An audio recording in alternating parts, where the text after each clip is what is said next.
მოხერხდებოდა თქვა და ეს ვერ მოახერხებდა იგბინებს და ძალიან ცოტა სახეობები მოყავს თქვა. დევნა უკვე ჭირს მეთქი ისევე ვერას და ნახავდი.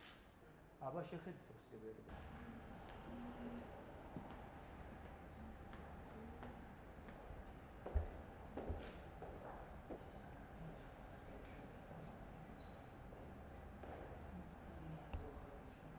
იმასთან დაკავშირებით რომ მათ უნდათ რომ თქვენ წასულიყავით ქვეყნიდან.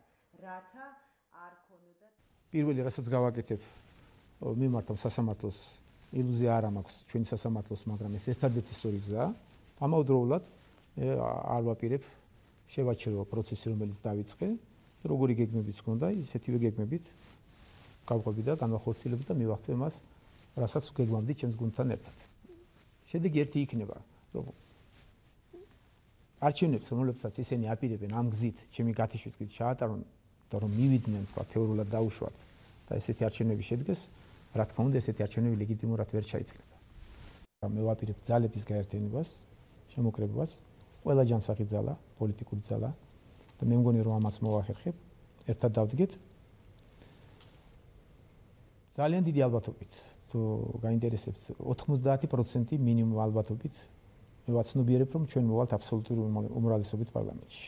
პირველად რაც იქნება ეს არ შეიძლება რომ ვთქვათ გაიყიდოს ჩაკოჩის დარტყმით. ალბათ იქ მუშაობენ უკვე სურვილები. როგორც გაიყიდება ისე უნდა გავყიდო. მე იძულებული ვარ და ეს გასაგებია რომ იქ არავინ არ დამზოგავს და გასაგებია რომ მე ალბათ მინიმალურ ფასებში მომიწევს ყველაფერს გაყიდვა. თუმცა ნახოთ როგორ განვითარდება სიტუაცია, მაგრამ აუცილებლად რეალიზაციას გავუკეთებ ყველაფერს. შეიძლება მართლაც ევროპაც გავაოცო ისეთი დემოკრატია შექმნა საქართველოში.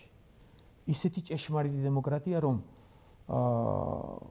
ევროპელებსაც კი გაუჩნდეს სურვილი ინვესტიციების ჩადების საქართველოში. არათუ იმ ქართველებს რომლებიც გადახვეწილნი არიან დღეს საქართველოსთან და დაბრუნების დიდი სურვილი პირველ რიგში მე იმედი მაქვს რომ ისინი დაბრუნდებიან და პირველი ინვესტიციები იქიდან წამო. მე ძალიან კარგად ვიცი როგორ გარემო უნდა ბიზნესმენს მე იქ ვიყავი ძალიან დიდხანს მე ამას შევქმნი უნიკალურს. მე არა მაქვს არჩევანი. არჩევანს აკეთებს რუსი ხალხი. ვისაც აირჩევს რუსი ხალხი, მე იძულებული ვიქნები მასთან დავიჯდე მაგიდაზე და მასთან შევეცადო დავალაგო ურთიერთობა. დიდი ალბათობით მე გეთანხმებით რომ ეს იქნება პუტინი. რუსებს მოსწონთ ეს კაცი და ეს მათი საქმეა.